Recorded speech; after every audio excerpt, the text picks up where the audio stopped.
Class 10 general সায়েন্সের chapter number 15 হলো আমাদের পরিবেশ। সো আজ আমি এই ভিডিওতে আমাদের পরিবেশ চ্যাপ্টার থেকে মোস্ট ইম্পর্টেন্ট কোয়েশ্চেন্সগুলো তোমাদেরকে বলে দেব, যে কোয়েশ্চেন্সগুলো HSLC 2021 অর্থাৎ 2021 বর্ষের ম্যাট্রিক পরীক্ষার জন্য অনেক বেশি ইম্পর্টেন্ট হবে। যদি তোমরা এই কোয়েশ্চেন্সগুলোর আনসার শিখে নাও তাহলে 2021 বর্ষের ম্যাট্রিক পরীক্ষায় এই চ্যাপ্টার থেকে যতগুলো কোয়েশ্চেন্স আসবে তোমরা এই কোয়েশ্চেন্সগুলোর আনসার করতে পারবে। এবং যদি তুমি এই চ্যানেলে প্রথম এসে থাকো তাহলে চ্যানেলটি সাবস্ক্রাইব করে বেল আইকনে প্রেস করে রাখবে এইরকম ভিডিও নোটিফিকেশন সবার আগে পাওয়ার জন্য। তাহলে চলো আর দেরি না করে ভিডিওটি শুরু করা যাক। প্রথমে তোমাদের জেনে রাখা ভালো, HSLC 2021 অর্থাৎ 2021 বর্ষের ম্যাট্রিক পরীক্ষায় অধ্যায় নাম্বার 15 আমাদের পরিবেশ এই চ্যাপ্টার থেকে টোটাল 4 মার্কসের কোয়েশ্চেন আসবে। তারপর সেবা রিভাইজ সিলেবাসে ইউনিটস রিকোয়ার্ড লেখা ছিল ইউনিট আপ টু 15.2.1, তার মানে তোমাদেরকে ইউনিট 15.1 থেকে ইউনিট 15.2.1 পর্যন্ত যতগুলো কোয়েশ্চেন্স দেওয়া আছে এই কোয়েশ্চেন্সগুলোর আনসার শিখতে হবে। এবং ইউনিট 15.2.1 এ লেখা আছে খাদ্য শৃঙ্খল বা খাদ্যজাল, ফুড চেইনস অ্যান্ড ওয়েবস। এবং সেবা বোর্ডের রিভাইজ সিলেবাসে ইউনিট সমিটিতে লেখা ছিল ইউনিট 15.3 অনওয়ার্ডস, তার মানে তোমাদেরকে ইউনিট 15.3 এই ইউনিটস থেকে সামনের দিকে যতগুলো ইউনিটস দেওয়া আছে এই ইউনিটসের প্রশ্নগুলো তোমাদেরকে শিখতে হবে না। আশা করি তোমরা বুঝতে পেরেছো। তাহলে এখন আমরা দেখে নেই রিকোয়ার্ডস ইউনিটগুলোর কোনগুলোর প্রশ্ন মোস্ট ইম্পর্টেন্ট 2021 বর্ষের ম্যাট্রিক পরীক্ষার জন্য। সো প্রথমে তোমরা দেখে নেবে page number 257। So page number 257 এর উপরের দিকে দেখবে আমি কয়েকটি লাইন দাগিয়ে রেখেছি।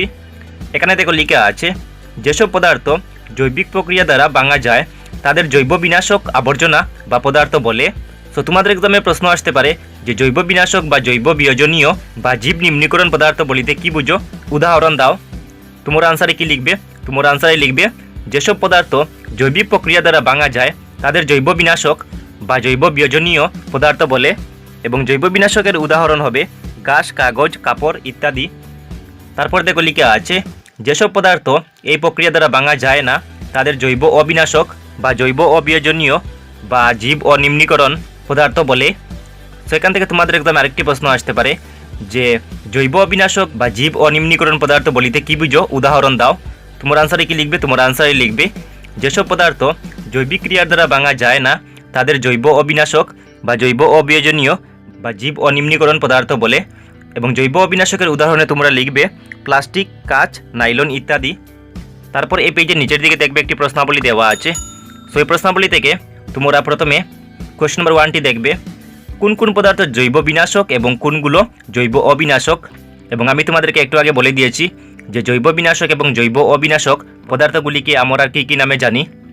সো এই কোয়েশ্চনটি তোমাদের এক্সামে অন্যভাবেও আসতে পারে যে কয়েকটি জৈব বিনাশক এবং কয়েকটি অজৈব বিনাশক পদার্থের উদাহরণ দাও। তারপর দেখবে কোয়েশ্চন নাম্বার 2 এ দেওয়া আছে যে কোনো দুটি প্রক্রিয়া দেখাও যে প্রক্রিয়া দ্বারা জৈব বিনাশক পদার্থ পরিবেশকে প্রভাবিত করে বা পরিবেশে সমস্যা সৃষ্টি করে। এই কোয়েশ্চনটিও তোমরা শিখে নেবে। তারপর দেখবে কোয়েশ্চন নাম্বার 3 এ দেওয়া আছে যে কোনো দুটি প্রক্রিয়া দেখাও যে প্রক্রিয়ার দ্বারা জৈব বিনাশক পদার্থ পরিবেশকে প্রভাবিত করে মানে পরিবেশে সমস্যা সৃষ্টি করে। এই কোয়েশ্চনটির আনসার তোমরা শিখে রাখবে। এই কোয়েশ্চনগুলো 2 মার্কসের জন্য তোমাদের এক্সামে আসতে পারে। তারপর দেখো এখানে একটি মোস্ট ইম্পর্টেন্ট ইউনিট দেওয়া আছে, দ্যাট ইজ ইউনিট 15.2 পরিস্থিতিতন্ত্র এর উপাদান কী কী, ecosystem what are its components.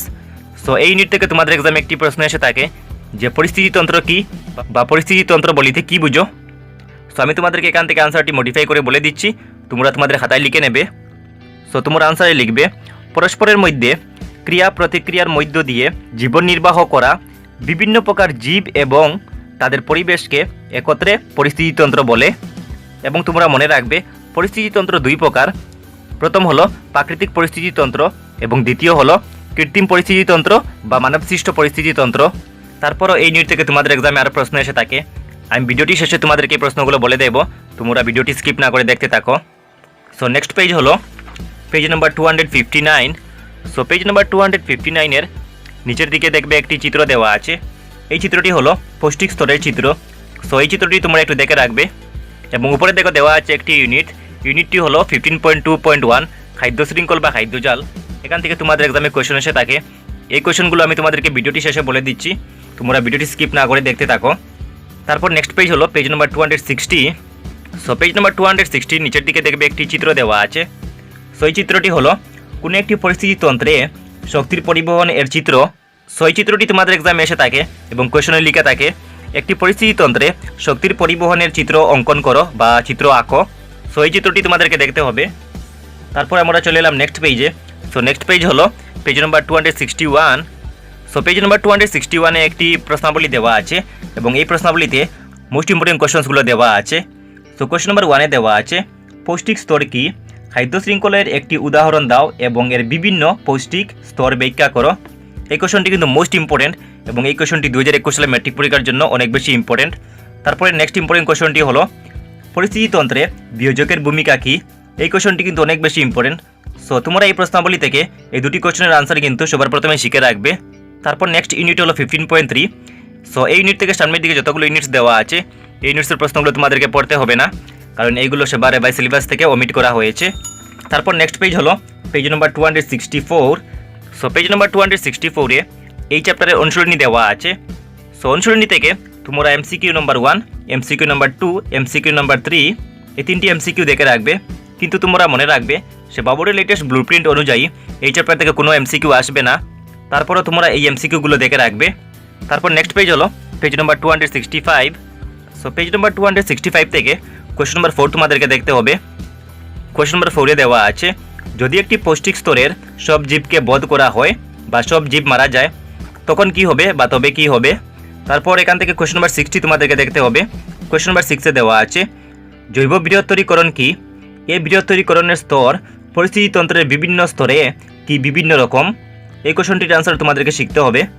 তারপর আমি তোমাদেরকে এই চ্যাপ্টারের ইউনিটসগুলোর ভিতর থেকে আরও কয়েকটি মোস্ট ইম্পর্টেন্ট কোয়েশ্চন্স দিচ্ছি। এই কোয়েশ্চন্সগুলোর আনসার তোমাদেরকে শিখতে হবে। তাহলে দেখে নাও এই কোয়েশ্চন্সগুলো কী কী আছে। এই চ্যাপ্টারের এডিশনাল ইম্পর্টেন্ট কোয়েশ্চন্সগুলো বলার আগে আমি তোমাদেরকে আরেকটি কথা জানিয়ে দিই।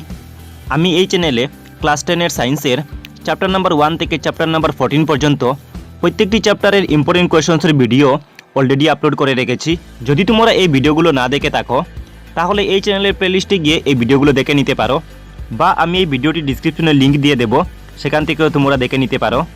যদি তোমরা ভিডিওগুলোতে বলা প্রতিটি প্রশ্নের উত্তর ভালো করে শিখে নাও তাহলে 2021 বর্ষের ম্যাট্রিক পরীক্ষায় তোমরা সায়েন্স সাবজেক্টে ভালো স্কোর করতে পারবে।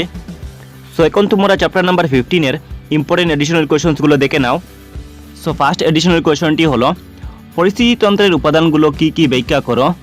আমাদের সৃষ্টির জৈব অবিনাশক বা জৈব অবিয়োজনীয় কয়েকটি পদার্থ উল্লেখ করো। এই কোয়েশ্চনটি কিন্তু মোস্ট ইম্পর্টেন্ট 2021 বর্ষের ম্যাট্রিক পরীক্ষার জন্য। তারপর নেক্সট কোয়েশ্চনটি হলো পরিস্থিতিতন্ত্রে শক্তির প্রবাহ কিভাবে হয় লেখো।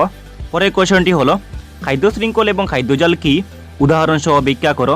বা এই কোয়েশ্চনটি অন্যভাবে আসতে পারে যে খাদ্য শৃঙ্খল এবং খাদ্যজাল বলিতে কি বুঝো, উদাহরণ দাও। নেক্সট কোয়েশ্চনটি হলো জৈব বিনাশক বা জৈব বিয়োজনযোগ্য এবং জৈব অবিনাশক বা জৈব অবিয়োজনযোগ্য পদার্থসমূহের মধ্যে পার্থক্য লেখো। এই কোয়েশ্চনটি কিন্তু অনেক বেশি ইম্পর্টেন্ট। পরের প্রশ্নটি হলো প্রাকৃতিক এবং কৃত্রিম পরিস্থিতিতন্ত্র বলিতে কি বুঝো, উদাহরণ দাও। নেক্সট ইম্পর্টেন্ট প্রশ্নটি হলো পরিস্থিতিতন্ত্রের উৎপাদক, উপভোক্তা এবং বিয়োজক বলিতে কি বোঝায় তা উদাহরণ সহ ব্যাখ্যা করো। বা এই কোয়েশ্চনটির অর্থ থাকতে পারে পরিবেশের জৈবিক কারককে কত ভাগে বা কয় ভাগে ভাগ করা হয়েছে, প্রত্যেক প্রকারের সংজ্ঞা সহ উদাহরণ দাও। নেক্সট কোয়েশ্চনটি হলো খাদ্য শৃঙ্খলে খুব বেশি পৌষ্টিক স্তর থাকে না কেন। তারপরের প্রশ্নটি হলো উৎপাদক এবং উপভোক্তার মধ্যে পার্থক্য লেখো। এই কোয়েশ্চনটি কিন্তু অনেক বেশি ইম্পর্টেন্ট। নেক্সট কোয়েশ্চনটি হলো পরিস্থিতিতন্ত্রে বিয়োজকের অভাব ঘটলে কি হবে। নেক্সট কোয়েশ্চনটি হলো খাদ্য শৃঙ্খল এবং খাদ্যজালের মধ্যে পার্থক্য লেখো। তারপরে লাস্ট প্রশ্নটি হলো একটি খাদ্য শৃঙ্খলে শক্তির প্রবাহ সর্বদা একমুখী হয় কেন। বা এই কোয়েশ্চনটির অর্থ থাকতে পারে শক্তির প্রবাহ সর্বদা একমুখী, ব্যাখ্যা করো। এই হলো চ্যাপ্টার নাম্বার 14 আমাদের পরিবেশ। এই চ্যাপ্টারের পুরো ইম্পর্টেন্ট কোয়েশ্চন্স। যদি তোমরা এই কোয়েশ্চন্সগুলোর আনসার শিখে নাও তাহলে তোমাদেরকে আর অন্য নোটস পড়তে হবে না।